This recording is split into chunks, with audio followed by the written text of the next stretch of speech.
Hello everyone and welcome back to the Common Sense Crypto channel. As with you always, this is Rich doing another video today on XRP.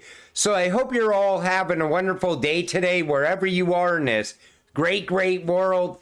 We're going to talk about XRP. And I'm going to start with this from XRP Drops. Ripple's Katrin Kohler on the near future of tokenization. I do think we will, what we are seeing at the moment is much more in the traditional financial space. Also thinking about larger companies like BlackRock, Fidelity, and Goldman Sachs getting into the space. A lot of it is driven by digitization and tokenization of financial products and reinventing existing value chains, where we do see it in the Western market at the moment. So we know BlackRock, Fidelity, and the rest of these other financial institutions are getting involved because of tokenization and utility. But take notice, she also mentioned digitization. We are in the digital age, the fourth industrial revolution, and these companies are positioning themselves so they could get even more rich off of the fourth industrial revolution. You, as a crypto investor, are also going to get rich as we push through the digital age, just by investing in the right cryptocurrencies. That's why it's so important for anyone that's not invested in the crypto yet to get invested while they still can. Because once time is up, that's it. You missed the greatest opportunity in your lifetime. You can get wealthy off of the fourth industrial revolution. This comes from Eleanor Tourette. New from me, Coinbase CEO says company has donated $25 million to vote anti-crypto politicians out of Congress. And you know, it's nice to see how big of an impact the crypto industry is having inside the political arena. And I can't wait to see how this all plays out come November. The way I look at it is, if someone is anti-crypto, that means they are pro-big bank. In other words, they are working for the big banks and not the American people. And anybody that's anti-crypto also wants to see the US left behind, as the rest of the world is pushing towards crypto and innovation. I think it's time we see changes come November. This comes from the Defiant. Take a listen to what David Schwartz says here about payments, because he also tells you that XRP is very important as well. Real world asset tokenization. What are you going to do with these real world assets? You're going to buy them and you're going to sell them. Those are payments. And so getting payments right, both on the institutional side and on the sort of retail DeFi side, and obviously people holding lots of our stable coin to make those DeFi use cases work. And XRP as the bridge asset that connects those assets together. So no matter what it is, it's going to be bridged through XRP. XRP is going to bridge Ripple's new stablecoin as well. It's going to bridge all those tokenized assets. That's why I always said, you know, people are so worried about Ripple's new stablecoin. I look at that as a win for Ripple, because it's going to open the doors at the banks for them to get involved with stablecoins. It's also going to be a win for us, though, when those same banks start utilizing XRP for on-demand liquidity and bridging Ripple's stablecoin around the world. Because XRP is a neutral bridge currency. Everybody is going to be willing to utilize XRP. Boom, XRP has been successfully tested by over 11,000 banks on the old SWIFT system. Ripple will be a household name, and XRP the backbone of the new financial system. This comes from Jack the Rippler. Now, I want you to take a listen to what this guy says right here. I believe Ripple is going to replace SWIFT. Ripple is one of the complementary networks, which is going to allow those institutions who need real time to make use of that.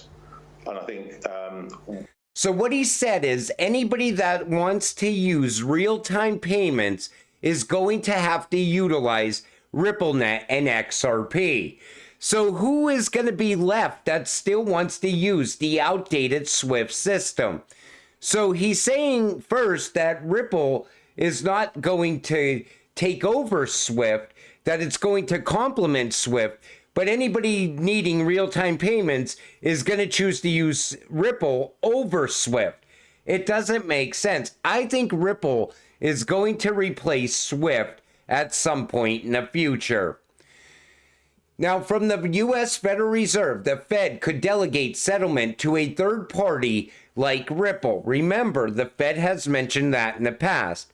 Now, what I think going forward is anything that Ripple gets tied into, it's eventually just going to dominate whatever it is. It could be FedNow. It could be SWIFT. It could be the payment system inside of the BRICS. It doesn't matter because Ripple has the best option out there. It has the best tech for moving money. It also has on-demand liquidity through XRP. So I could see Ripple replacing the Fed at some point in the future. And the Fed keeps gaining more and more traction along the way. Open banking is coming to the United States. What is it? And are banks ready?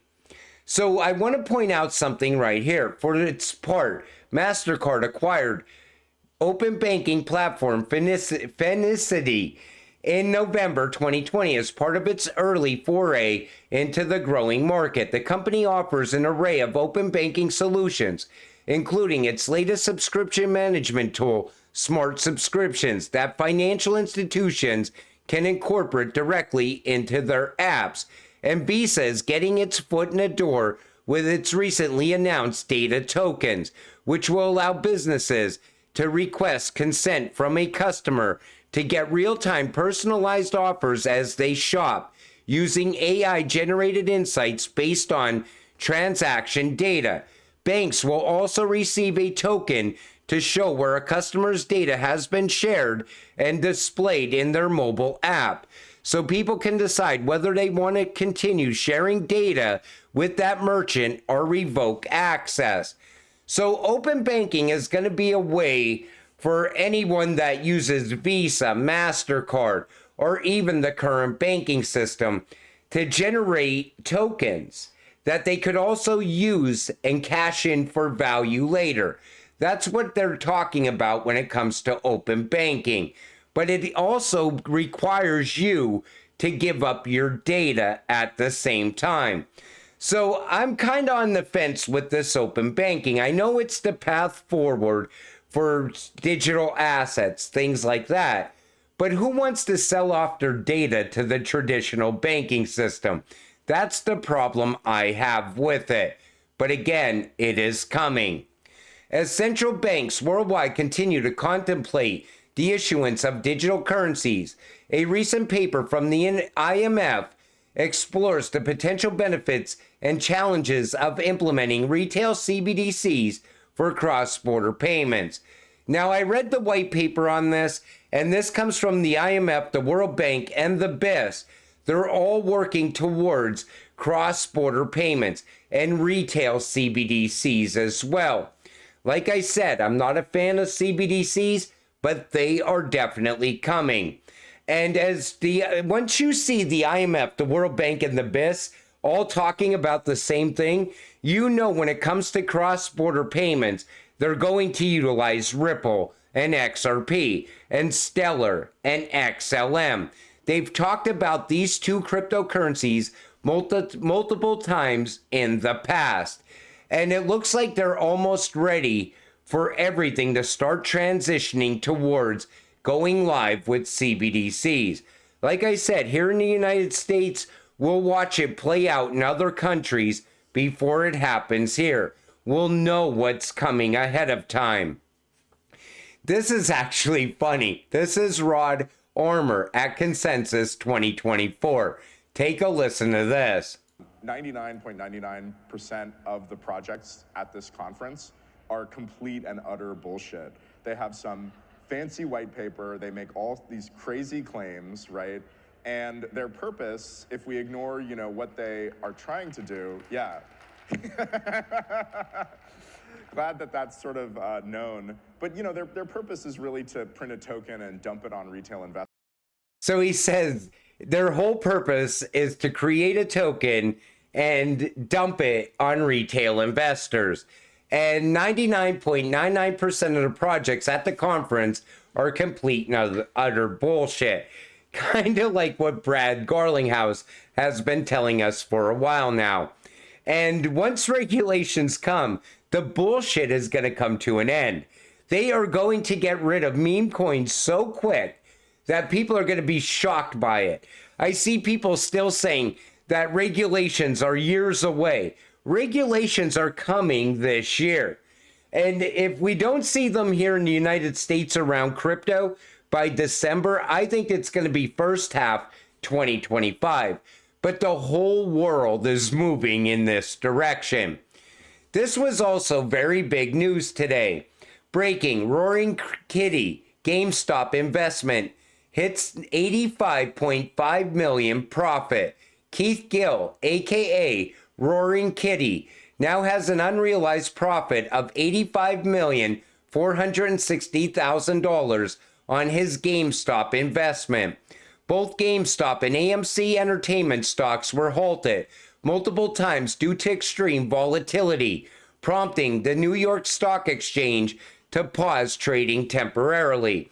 I don't know if you've seen the movie Dumb Money yet. It's definitely worth a watch, because I think we're watching part 2 already happen right now. And what Roaring Kitty did was he showed how Wall Street is only good if you have money to start with. But then he went all in on GameStop, and it changed the lives of so many people.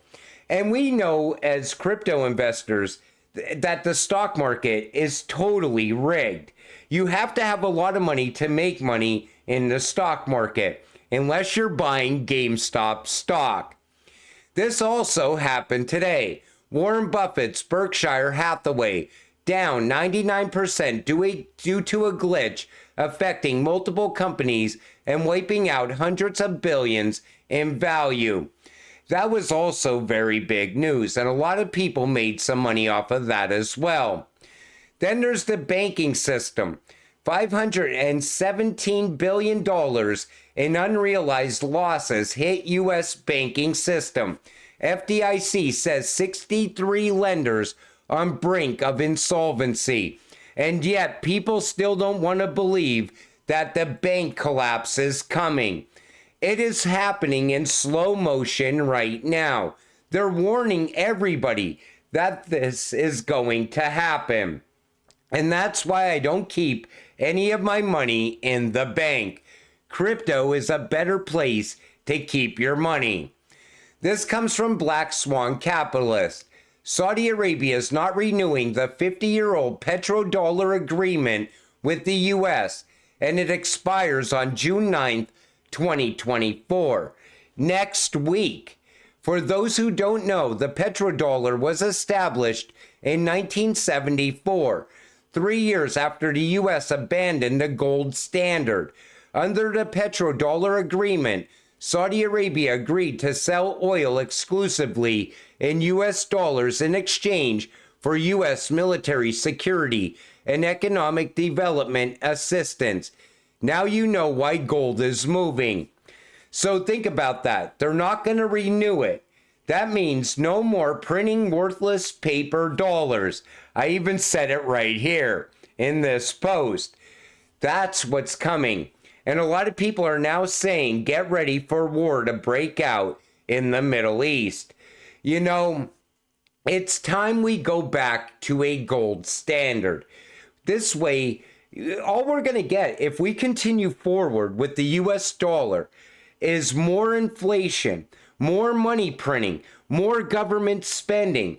And who's going to pay for it? We are.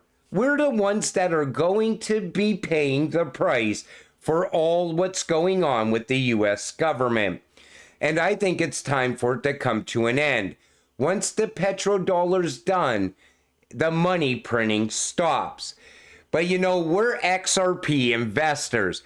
No matter how this plays out, we still get rich. And we're just waiting for it to happen. Until it all happens, though, you gotta stay patient, stay positive, and let's get rich together. With that said, I'm gonna wrap up this video. I want to thank you all for watching. I appreciate all of you. I'll see you in the next one. Have a great night.